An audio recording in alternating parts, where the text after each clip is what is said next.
Hey everybody, and welcome to this week's episode of Your Freedom Unlimited with me, Jen Ramsey. I am so excited that you are sharing your time with me today, and I am super excited today to be sharing with you, introducing to you our guest, Ryder Carroll. Ryder Carroll is a digital product designer and author, and also the creator of the bullet journal method. Now, I'm not sure about you, but I have a serious stationery addiction. And I've always wondered about the bullet journal method. Lots of beautiful imagery on Instagram, lots of really beautiful pens and paper, and incredibly beautiful pictures on Instagram. Today, we've got the honor of speaking to Ryder, who lives in Brooklyn, New York, and he is going to give us some background in terms of how he developed the bullet journal method, where it came from, and to just explain to us the benefits of it. And Ryder often says that the bullet journal method is actually a mindfulness practice disguised as a productivity. I've got that wrong. Ryder, so I'm going to start again. I've messed that up. I'll start again. It's all good. It's all good. I won't even go there. No problem. We'll talk about that later. Mindfulness practice disguised as a productivity system. Anyway, we'll start again. Okay. Start again. Hi there, everybody, and welcome to this week's episode of Your Freedom Unlimited. My name's Jen Ramsey, and I am so glad that you're here this week with me to join with me in meeting Ryder Carroll. Ryder Carroll is a digital product designer and author, and most importantly, the developer and creator of the bullet journal method. I'm not sure about you, but I actually have a serious stationery addiction, and I've always wondered about the bullet journal method, having seen it on beautiful pictures on Instagram and so on. So today we've got the honor of actually speaking with Ryder and to understand how he came to develop the bullet journal method and what it means to him. And I think the hundreds of thousands or millions of people who actually use this method every day in their lives. So welcome, Ryder. Thank you for having me. It's great to have you here, Ryder, and to really be able to dig into the background and the backstory to developing the bullet journal method, because as I said, it's incredibly popular worldwide. People love doing it. People love sharing that they're doing it. So perhaps we might just jump straight in to understand a little bit of backstory. Where did the bullet journal method come from, and how did you come to develop it?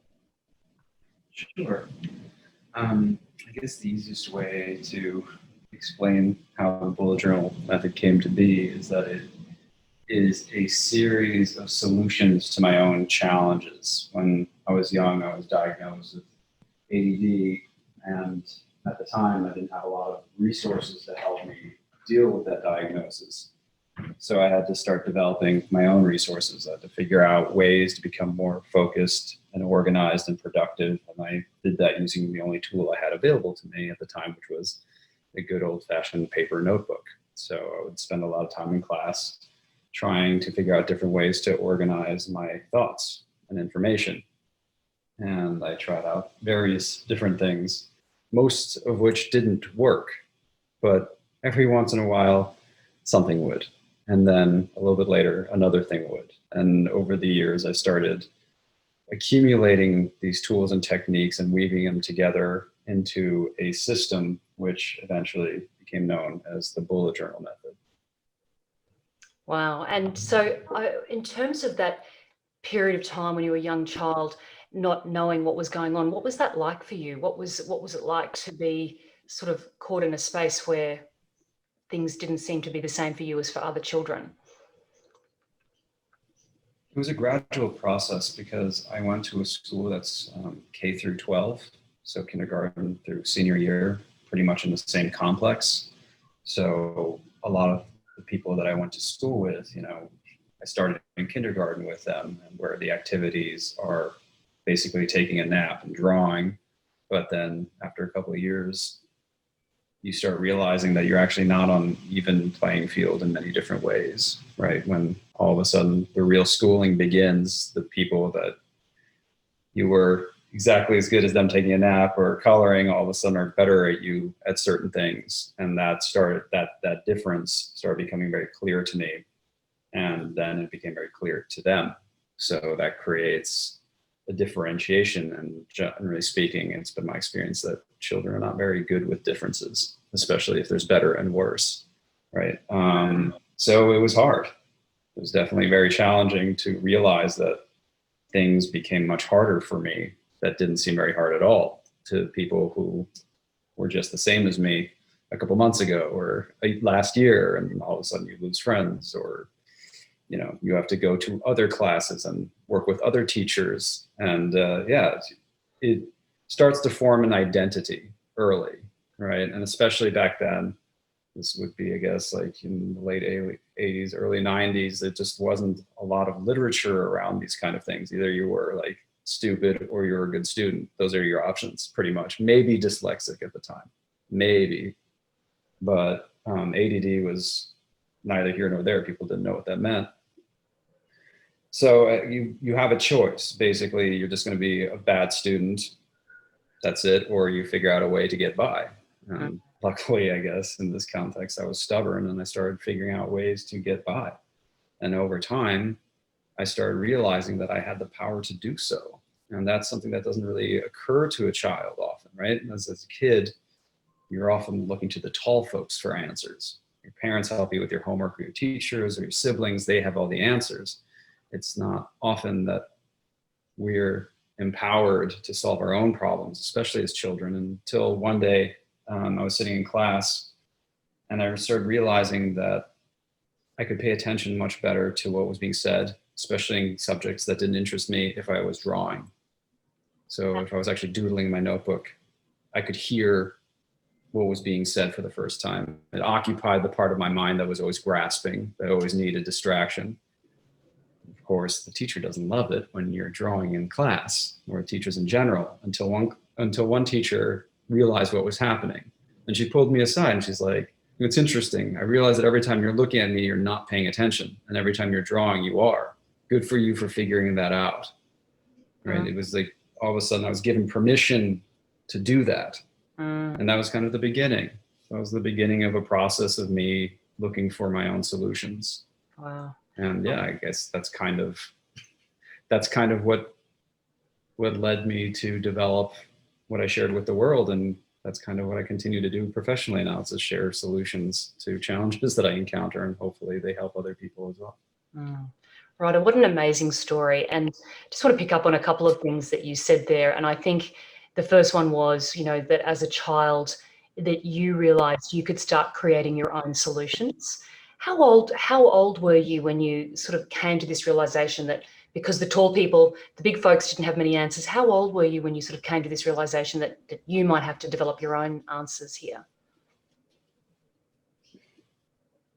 I don't think it was a one-time realization. I feel like the instance that I just gave you was the first time where that even became available to me as a concept. But I think, as with most things, understanding isn't formed in an instant. It's a series of moments that over time start to crystallize or convince you. You're like, oh wait, okay, you're learning parts of a lesson over time. But it started in middle school. I would say that. As I said, what she told me made that available to me for the first time. It's like, okay, this is okay. This is something I can do.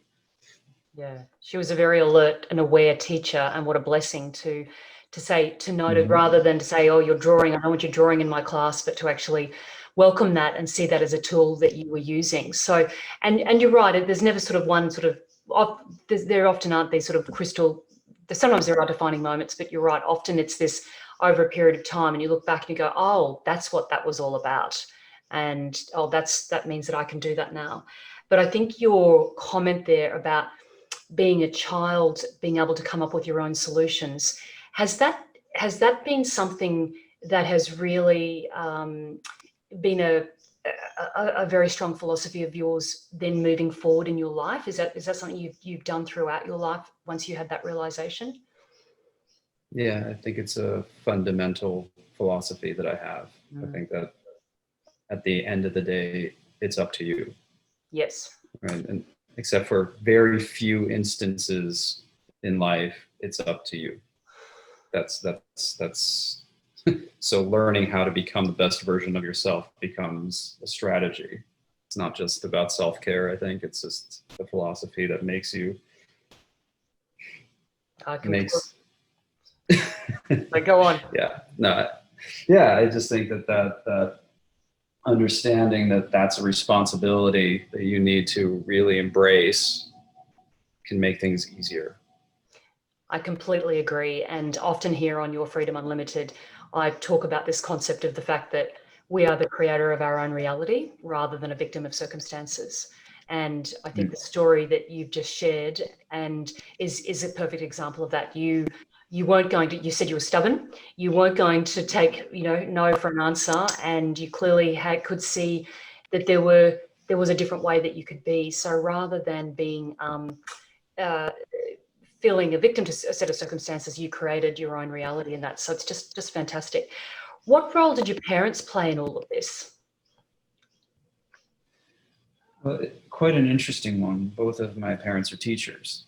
So on the one hand, you had teachers who had a child with learning disabilities diagnosed with something that they didn't know about, right? At the time, it was a very new diagnosis. So they were, on the one hand, the most qualified to deal with this, but also the most frustrated because they were also teachers who, want the best for their child. They're both parents and teachers. They're two different roles. But I also think what worked to my advantage is that neither of them were particularly good students, so they could see the world from my perspective. I think I would like to believe that both of them were very accomplished teachers. I had the good fortune of taking both of their classes at one point. But the one thing that they really hammered home with me was not to always be the best in things, right? To do the best that you can, right? So the difference being a lot of my friends at the school specifically were very oriented around specific grade point averages. That there's a very competitive grading community, especially enforced by parents, a lot of law, a lot of politics.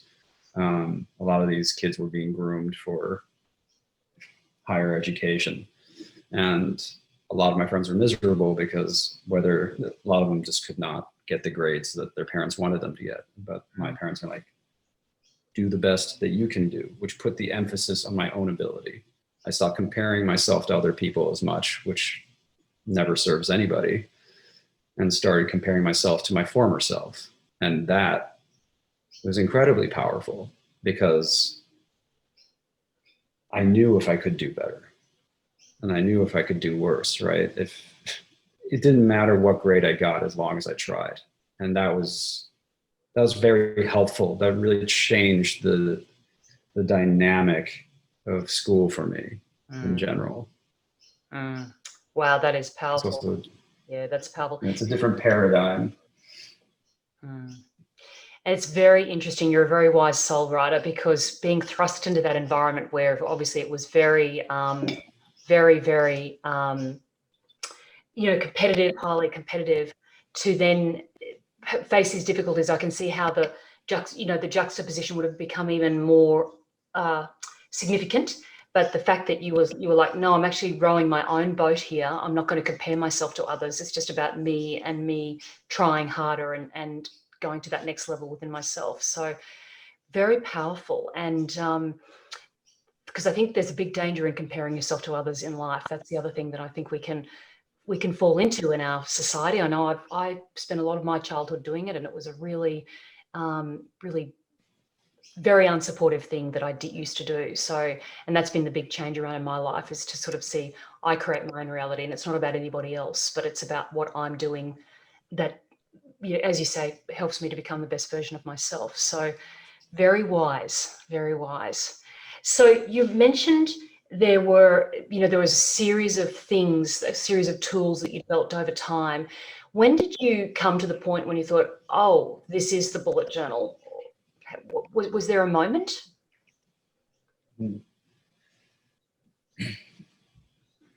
There were a series of moments that led to me sharing what became the bullet journal method, I guess would be the best way of putting it. Because to me, all these tricks and all these techniques that I developed were the crutches for faulty mind, at least in my my assumption, not my estimation, right? These were the tools I needed.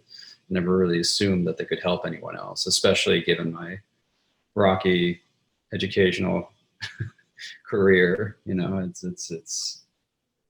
it never occurred to me that other people struggled in the same way. Especially again because I grew up in a time where ADD was not nearly as popular as it is today, for lack of a better term, or as well understood, I guess would be better, or embraced even. But I'd run into different moments where I would share pieces of it. For example, the first time I ever shared the bullet journal method with someone, or what became known as the bullet journal method eventually, was when a friend of mine who had got me this job was struggling to organize our wedding. We worked in the same office together, so she got me the job working in the same office she did, which was a big career break for me. And I wanted to repay her kindness somehow. And I saw that she was really struggling to organize this wedding. Like every day I'd walk by her desk and there'd just be like another layer of color swatches and sticky notes and 3 different notebooks and calendars. And it just seemed like she was getting more and more frenzied by the day. She was miserable. And so I don't know why, but I volunteered. It's like, hey, if you like, I can show you how I organize myself because my mind looks like your desk. I love it. And to my great horror, she took me up on this offer. I just kind of threw it out there. So a couple of days later, we went to grab some coffee and I tried to walk her through my notebook, which was a really painful experience because trying to explain to somebody else how your mind works and how you think is very unnatural. And it's something that didn't even occur to me how difficult it would be because I'd never done it before. How do you articulate the way that your thoughts operate and your mind operates? Everything's kind of a guess and an assumption, vague. So I stumbled through this lengthy explanation. And at the end, it was hard for me to even look at her because it was rough. And I looked at her and she was staring at me with her mouth hanging open. I'm like, oh no, she thinks I'm completely crazy. And the first thing she said to me was, you need to share this with people. Oh, wow. How amazing. So that was the first time where the switch was flipped. It never even occurred to me that this could be helpful to other people. And so over the next couple of years, I would share this technique or that technique based on challenges that people around me would have. And what was interesting is there's such different challenges. I would be talking to designers and project managers and accountants, and every one of them could benefit from a different aspect of this, just a way of using their notebooks, because they all had notebooks. They all had paper notebooks, most of the people. And I spent most of my career until not that long ago being a digital product designer, and yet everybody had a paper notebook.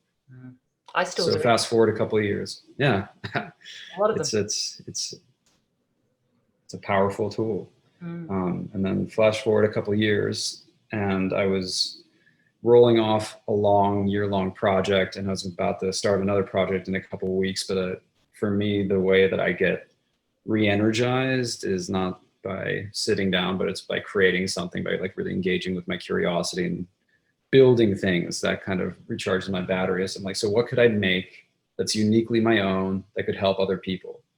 And I was like, well, I use my notebook in a pretty unique way, I think. So I built a website and formalized these systems in a way. So I stripped a lot out of it and just tried to surface the tools that had added the most amount of value over the longest period of time, and came up with a name for it and launched bulletjournal.com. And how long ago was that, Ryder? In 2013. So 7 years ago, and now it's this worldwide phenomenon. And one thing, just for those who are listening, before Ryder and I came on air, we agreed that it's actually too hard to try and explain how the bullet journal method works. There's some key things that you do, but the best thing to do is to go to bulletjournal.com and look at the tutorials there, and then you write it, and the website explains it beautifully, because it's a lot to try and explain when in this listening format. What I guess the thing is, the next question I have then is, why do you think it has become so popular, Ryder, from that first website in 2013? Why do you think it become so popular?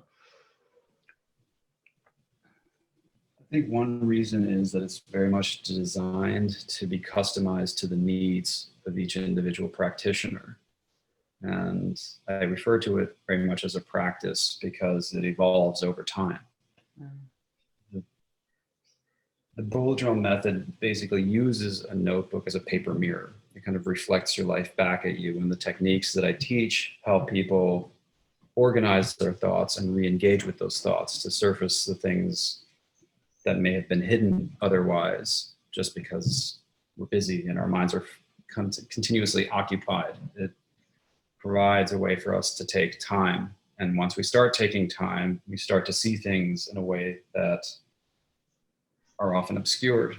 So I think one of the reasons why bullet journaling became so popular is because it helps, it grants people the time that they need to just process their lives. That's one thing. And on the other hand, not only, which is something that's not uncommon for many different journaling practices, but on the other hand, it also offers people a very specific system to take their insight and put it into action. So and that I think it offers kind of the best of both worlds. And it helps you have insight, but also take that insight and make it actionable. And it does so in a very systematic way over and over again. So people learn a lot about themselves. And then the other part of it that I think lends itself to this popularity is how flexible it is. So I designed my techniques based on the way that my mind worked. With ADD, I have thoughts that can be captured in different ways. Sometimes they're images, sometimes it's short form, sometimes it's long form. So I designed a system that could basically capture whatever I needed it to capture in whatever way I needed to capture it. But that lent itself to this flexibility that allowed people to adapt it to their own needs very easily. So people who have very different experiences from my own have all these flexible tools that they can map onto their own experience. And that's really, I think, one of the most powerful parts about bullet journaling. It reflects the lives of each user differently. So I'll look at a bullet journal and I'll see a story and I'll see a life that is so different from my own, but it's still using the same tools to drive that person's either growth or learning or helping them overcome a challenge. And which is the last part of this, is it helps you get this insight, become more introspective. It helps you take action on your insight, but it also evolves over time. It allows you to plug in your own tools, right? It allows you to identify what is essential and then create tools that help you take action on those things and make progress consistently. I love that. I love that. So it's moving from, so something that moved from, say, if we think about your friend with the wedding, from a simple organizational tool. I hope the wedding went well, by the way. But from the simple organizational tool into this much deeper tool. And I know that you call it a mindfulness practice disguised as a productivity system. Is that what you're talking about here? And this notion of it being the mirror reflecting our lives back to us? Yes. So the bullet journal method can be very different things depending on what you need it to be. And people approach it and come to it from different perspectives, different paths, right? Some people want to be more organized. If you want to be more organized, sure. I teach people how to create a really effective to-do list and task management framework for themselves. But for me, that was, I guess the best way I can describe it is the way that I experienced the progression of the bullet journal method's evolution. So when I first designed it, I designed it to combat my ADD. I wanted to be more focused. I wanted to be more productive.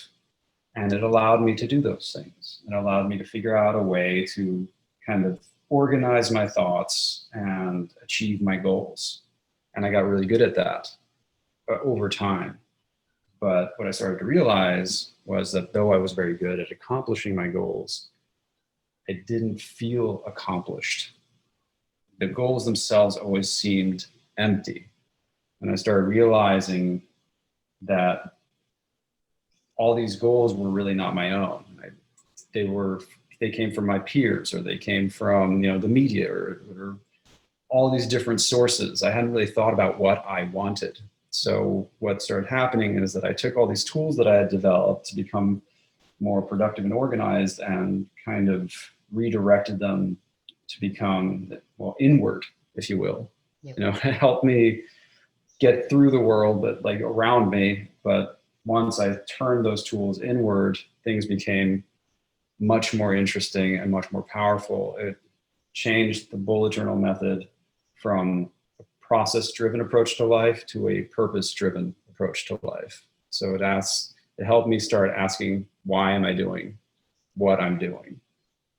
So at first it helped me organize what, and eventually, and what I'm teaching now is it helps me clarify and surface why, and putting the why before the what. So that's how it becomes a mindfulness practice, just to be aware of why you're doing what you're doing. And once you know why, you also have the systems that help you execute on that, figure out what you want to do and how you want to do it. But it starts with the why. I love that. And you're exactly right. It's that moving away from, the process or the things that I think I should do, things that perhaps we think we should achieve based on societal conditioning. I think, is that what you're talking about? The goals that you were achieving, even when you were achieving them, they felt quite empty. And then this method has allowed you to sort of come around to, well, what does really fire me up? What's integrating with my purpose. I know we said we weren't going to get into the question, but into the practice itself. But is there a particular question that you ask yourself, or I know developing a purpose is not something we do overnight. It comes over a period of time. Is there a particular set of questions that you ask yourself to help understand what is most meaningful to you? What does fire you up? Yeah, so in the bullet journal method, we have this thing called monthly reflection, and it's in the name, right? We reflect on the content of our notebooks once a month. And in that process, we actually copy over the things from the previous month into a new month through a process known as migration. So we go through all our tasks and our notes, and then we ask ourselves 3 questions of the things that remain open, right? Is it vital?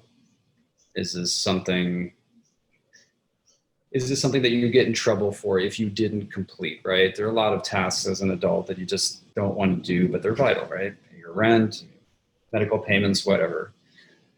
And if it is vital, it moves forward. It continues to be part of your life. If the answer is no, then you ask yourself a second question, which is, does it matter? Does it matter to you or to someone that you love? And that's a little bit more of a gray area, right? Because all of a sudden you have to think about, why does this matter? Why does this not matter? And at first that might seem like a heavy question or an existential question, but you start asking yourself this question for many things each month. So it becomes a more comfortable question to ask, and you just get more comfortable thinking on those terms. I think that a lot of times existential questions seem overwhelming because they're asked so infrequently. Right? And they're always asked, not always, they're often asked from a point of crisis, right? When something has gone really wrong, right? It's like, why am I doing this? What is the meaning of life? And so forth and so on. With bullet journaling, you're doing it consistently. So is it vital? Does it matter? And if it doesn't matter to you or to somebody you love, then why are you doing this, right? So you start curating your lists very quickly, you start filtering out things that don't matter, and you keep surfacing the things that do. You keep connecting with the things that you're writing down. You commit to them, you recommit to them over and over again. And in that process, you begin to understand the things that you're allowing into your life on a deeper level. And then there's the third question, because when you're getting started, those 2 questions can already seem overwhelming. And the third question is, what would happen if this didn't get done ever? Like you just project that. And if the answer is nothing, there's no consequences to not doing this, then why is it on your list? Right? So it's in asking these questions consistently that we start to develop a better awareness of ourselves, of the things that we want more of and the things that we want less of. And over time, you have brilliant moments of insight, but usually speaking, there aren't huge light bulb moments, right? They're just more like Christmas lights. Like, okay, this is a person that I want in my life. This is a person I don't want in my life. It's time to start looking for a new job. It's time to, like, retire this pursuit. You're doing it consistently over and over again. A big part of the bullet journal method is that it's cyclical. It happens daily, monthly, yearly. You're checking in with the contents of your mind. I think it's fantastic because you're right. It surfaces what's really most important. And I think those questions, is it vital? Does it matter? And what would happen if it didn't happen? Such powerful questions to ask ourselves. And I'm not sure about you, but sometimes when I ask myself those questions, I realize that I realize that sometimes I've run my life to other people's agendas as opposed to my own, or, as I said, the societal conditioning, those sorts of agendas, rather than what's truly important to me. What have you found has been most important to you? You've been on this journey with the bullet journal. When you had this moment of achieving goals that then felt very empty, you clearly went back to the journal and evolved this deeper reflection. If you don't mind me asking, what did you find was most important to you? What really became the purpose for your life? It's a big question. I would say that when I started sharing this online and seeing the responses, realizing that I could make something that helps people accomplish things that they thought that they couldn't, or didn't know that was even available to them, providing, like, allowing my experience to give them shortcuts to be happier and more productive, that resonated with me in a very big way.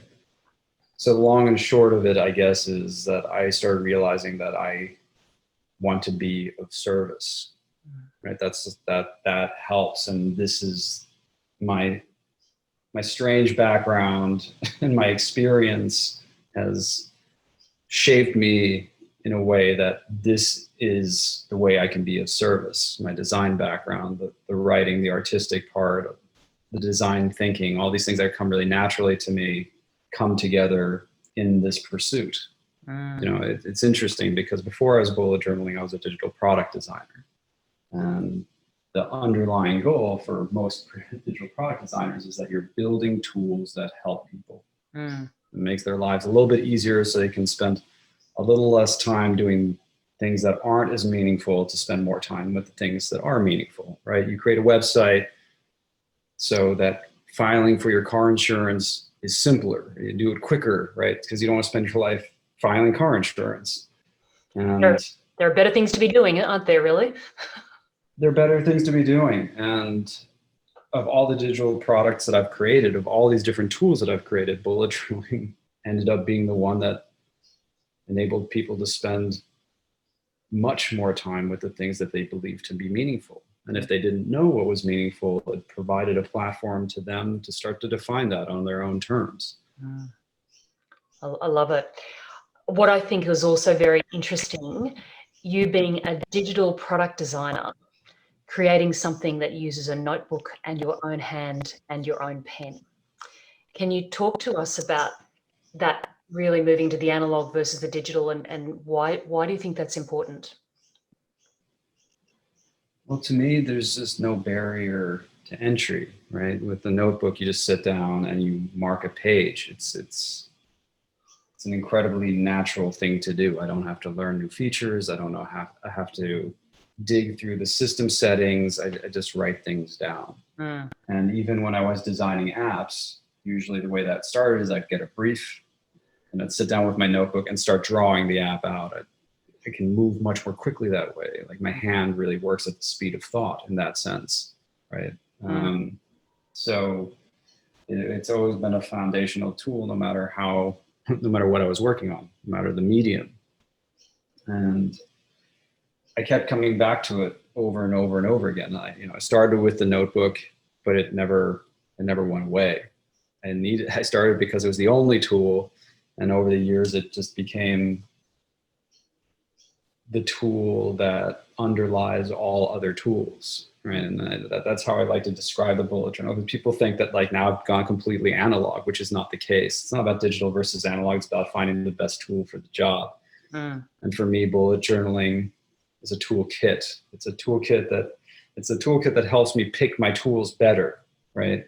So rather than using everything and having to learn all these features, like it helps me crystallize what I'm trying to accomplish, what I'm trying to build, and then I can pick the other tools. And that's what bullet journaling really is about for me. It's about clarifying your thinking, surfacing what's essential over and over again, and then finding the tools that I need to do that. And sometimes they're digital, sometimes they're analog. You know, that's not as interesting to me. No, it's this foundational thing that you do. And I think there is research, isn't there, around, I mean, the thing is the pen and the piece of paper, it is unfiltered. You can go, thoughts, as you say, can come straight out, and can come out as clearly as they can, or they come in a picture rather than words. But I do a lot of journaling and I teach journaling. And one of the things that I do believe too is that it allows us to access, the ideas and from the subconscious and from the superconscious, so we can become more of that channel, allowing things to come straight through. Have you had that experience where you feel like ideas have just come in, you're not sure where they're from? Sure, certainly. Yeah, I mean, I feel like my favorite line is that you write in order to learn how to think, right? So I feel like writing in every form helps you realize things that are there, but just weren't available to you, right? You just didn't know what you're looking for. And journaling, gets you in the habit of writing. So for me, journaling is a form of actually thinking. That's how it is. And in that process, things bubble up, not infrequently. And it's also taught me how to relate to the things that I'm writing.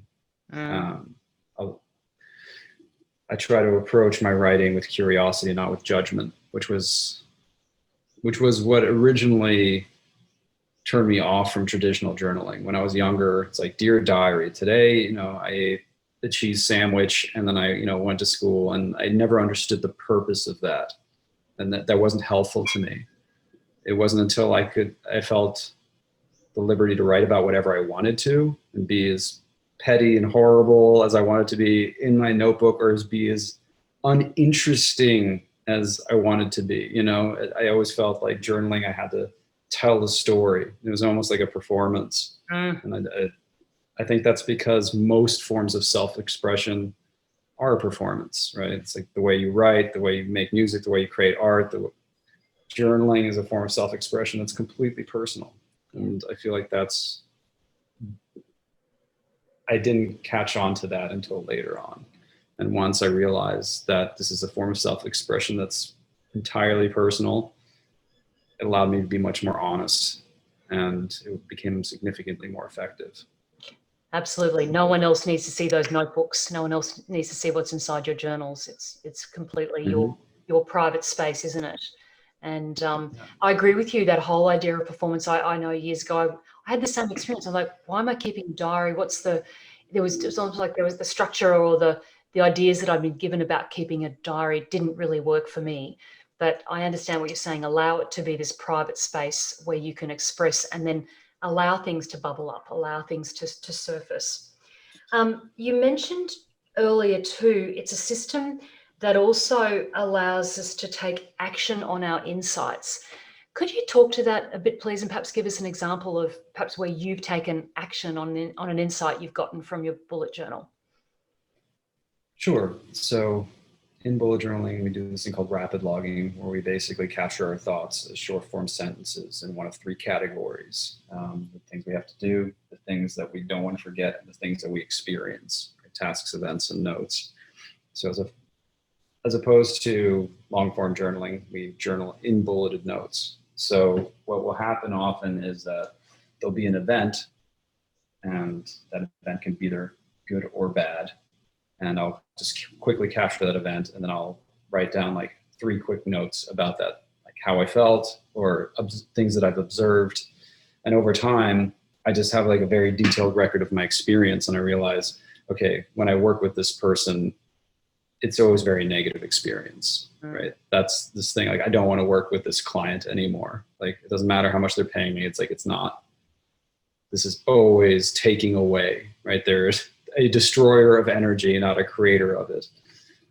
So all of a sudden, these little observations start bubbling up, and I start identifying patterns. So the next thing is, when I start realizing that, is, again, now I take action. I will write it down the next day.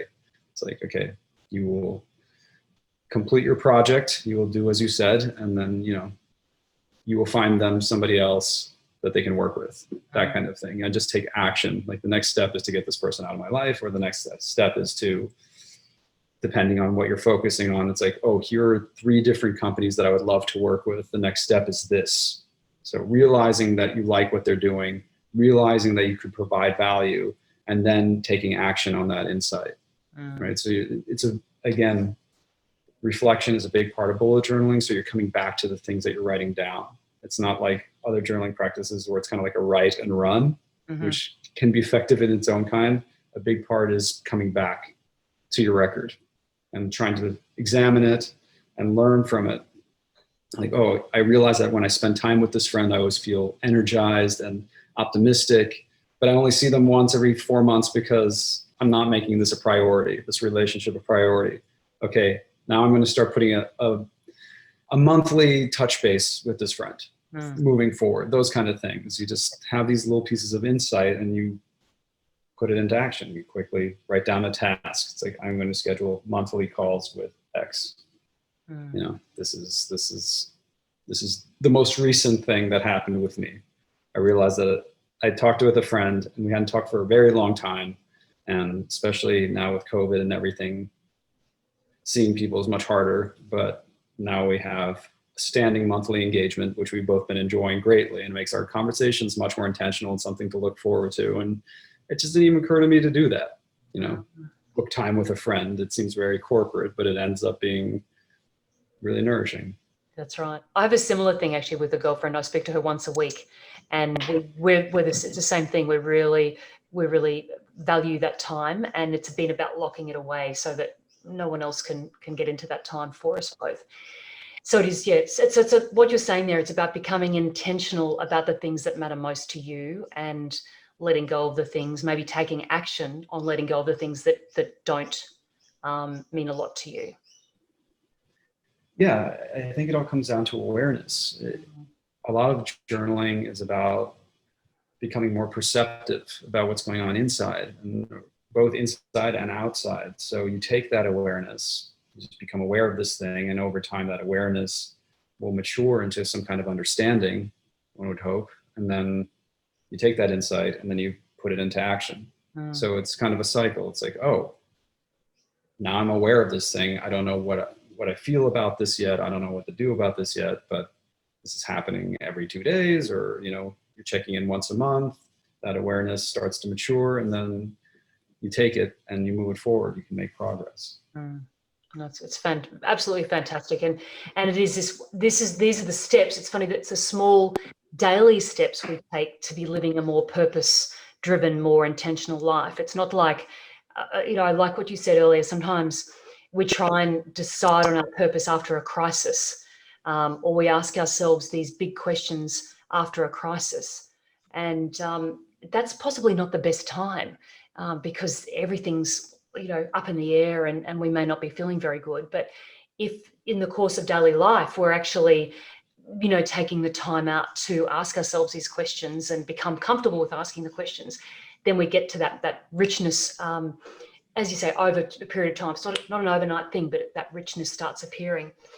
How much time, and I want to talk a bit now about time, but how much time, if someone was listening to this thinking, gee, I'd like to give this bullet journaling method a go, how much time a day, and I understand there's a morning and then is there an evening reflection, how much time a day would you suggest that someone who's starting out, who's learning the system, could devote to this?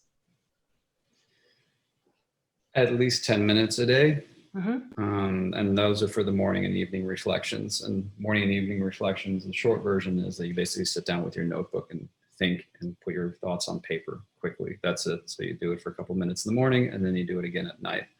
And then the harder part to gauge is the whole point of bullet journaling is that it becomes part of your day. So you have it just lying open and you're just writing down thoughts, and how much time that takes is very individual. But we're saying, when I say capturing your thoughts again, these are bulleted items. You're not just journaling all day long, but it's like, oh, okay, meeting at 6 o'clock, write it down. I need to pick up the cake.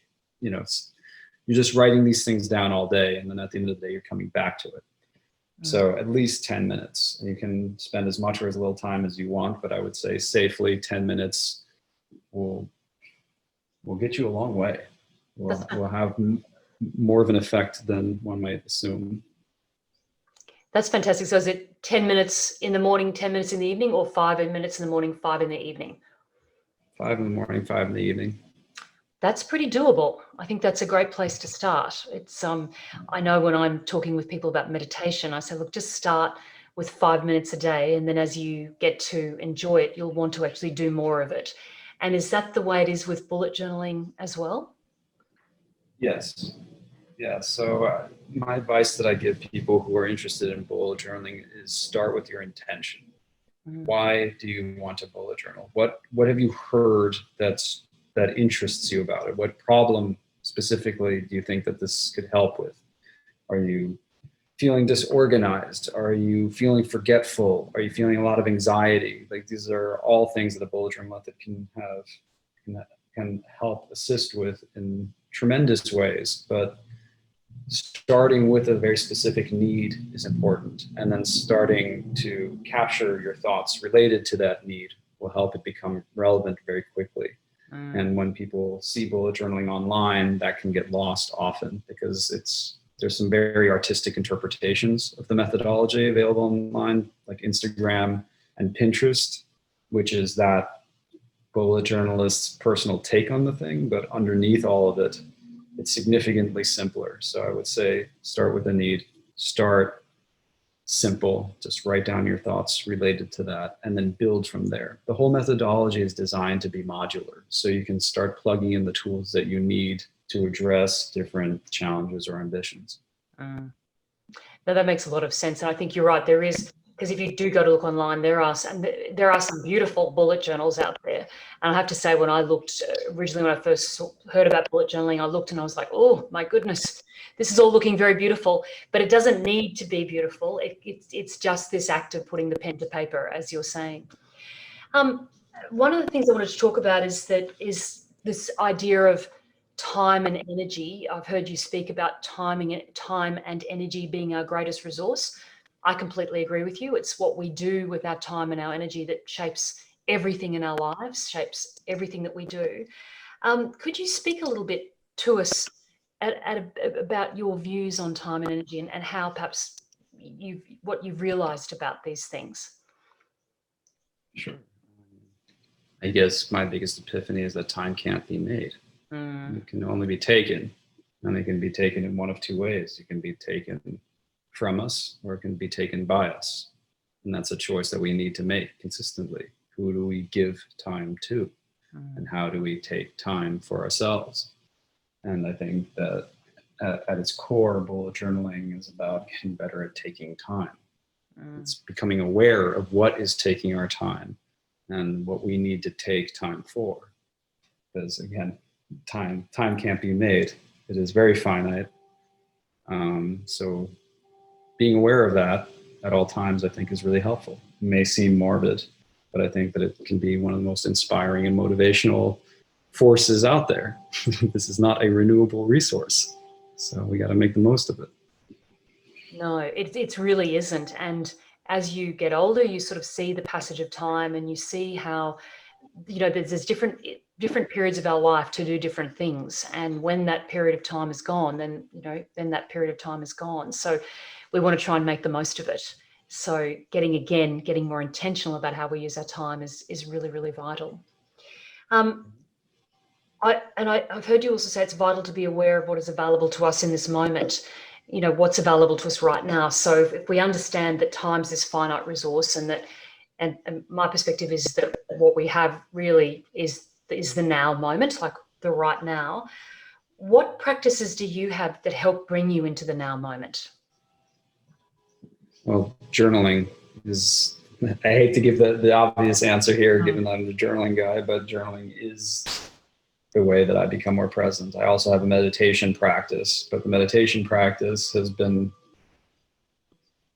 made possible to me by journaling. So I journal before I meditate. So a lot of the thoughts that usually distract me during meditation no longer do. So I wake up in the morning and I have a head full of thoughts, and I can offload them into my journal, and then I can meditate. I mean, I don't want to say more effectively, because we know that there is no necessary goal to meditation. It's just to sit. But in my experience, it can be very frustrating to be distracted for 10 minutes every morning, which is basically what meditation started as for me. Like, it just never changed. It was just 10 minutes of being agitated. Yes. But when I paired it with yes. When I paired it with the journaling practice, all of a sudden it allowed me to become more present. I was present in the writing, and then I was more present, honestly, throughout the entire day. It's having a place where I can keep my thoughts safe or waiting for me allows me to be present with the task at hand. Yeah. How beautiful is that? Writing. Writing and meditating. How beautiful is that? And I agree with you. I sometimes find a quick brain dump is the best thing to do before a meditation. Otherwise, you're right, it becomes this you're constantly dealing. I mean, mind wandering is something that we do in meditation anyway. It's the science has shown that we do mind wander, and that the power is to bring ourselves back. But if there's this quite incessant to-do list, it can become very noisy between your ears, can't it? So having done a dump to let go of it is really, really valuable. You've mentioned that, obviously you've developed this work as a result of your own experiences of ADHD and ADD and so on. Have you seen this work, or has any of this work been given to young people or children who are experiencing ADHD, ADD? Now that we know so many more people are experiencing it, I know I've got members of my family and friends and children of my girlfriends who are experiencing it. So it's quite widespread. Has there been any move to provide some bullet journal? Has a bullet journal method been provided to anyone in any younger people who might be experiencing? Yes, it has. A lot of teachers have used bullet journaling as a tool to help people with ADHD. I have not provided resources myself, but I am aware that there are ongoing programs to assist people with ADHD through journaling, specifically bullet journaling, that have proven quite effective as far as I know. That's fantastic. That's really, really good. And I guess another question is, can you imagine your world without journaling? Would that be a possibility for you? I mean, I guess I'm supposed to say no, but yeah, I think if anything, journaling has made me aware of how you can make anything work, right? If you're just very intentional about where you focus your attention and how cognizant you stay of the narrative that you're telling yourself. Journaling makes that process much easier for me. To externalize my thinking is incredibly helpful. But yeah, I imagine that the lessons that I've taken from the practice have supported me in almost every other facet of my life. And where has it supported you elsewhere in your life? How has it helped you in your life? Well, I think one thing is to consistently be very mindful of the narrative that I have about certain things, right? What is the story that I'm telling myself about any given situation, which was something that has changed dramatically in me as a person, right? Especially being ADHD, you think very quickly, you make up your mind very quickly, you have strong opinions very quickly. And I realized that that's often those opinions, the faster they're shaped, that means the hotter the thought was, So journaling has definitely helped my narrative become significantly more resourceful and me become aware of when my narrative is not resourceful. I feel like those are the two kinds of narratives. Narratives that are resourceful and narratives that aren't. I agree with you. And I often hear at Your Freedom Unlimited talk about exactly that. What are the stories we're telling ourselves? And we've always got, once we become aware of them, we can then have some control or make a decision about what that quality of that story will be. And we can either be telling ourselves good stories about ourselves and our world around us and the people in it, or we can be telling ourselves not such good stories, quite unsupportive stories. And again, it comes back to that choice, doesn't it? So how great that journaling has allowed you that insight to really observe the stories. It really is a meditative technique, isn't it? When you talk about observing the stories you're telling yourself. Yeah, I think that more so than anything, journaling helps to remind me that I have a choice in so many different ways. The choice of how I will tell a story, the choice of how I will respond to what's happening to me. Yeah, over and over again. That's the power we have. We have the power to choose. So true.